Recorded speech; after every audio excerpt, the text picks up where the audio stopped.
বৌমা একটু চা বানাও তো। আমি পারবো না। তোমার মাকে বলে দাও নিজের চাটা নিজে বানিয়ে নিতে। দেখেছিস তো সব সময় আমার সঙ্গে এরকম করে। আরে একটু চা বানিয়ে দাও না, মা বলছে এত করে। আমি একবার বলে দিয়েছি তো যে আমি চা করতে পারবো না, মানে পারবো না। তাহলে আর কি করা যাবে, তুমিই না হয় একটু চা বানিয়ে নাও। তাহলে আমি বানাতে পারবো।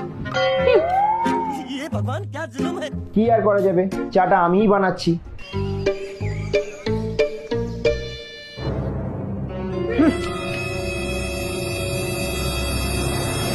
উফ, প্রেম করে বিয়ে করেও যেন যত জ্বালায় পড়েছি।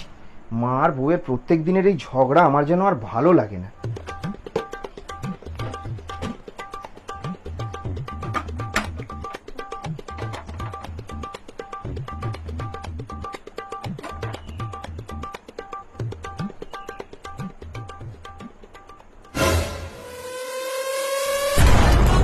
কি মজা বলো, আজকে আমাদের চা করে খেতে হবে না। বুদ্ধিটা তো আমারই। তো যাই হোক, রাত্রে কি খাবে বলো? পরোটা আলুর দম খেলে কেমন হয়? মন্দ হয় না, কিন্তু ও কি বানাতে পারবে? আরে তুমি চিন্তা করো না, ও পরোটা আলুর দমটা বেশ ভালোই বানায়। তাই নাকি? তাহলে তাই হোক।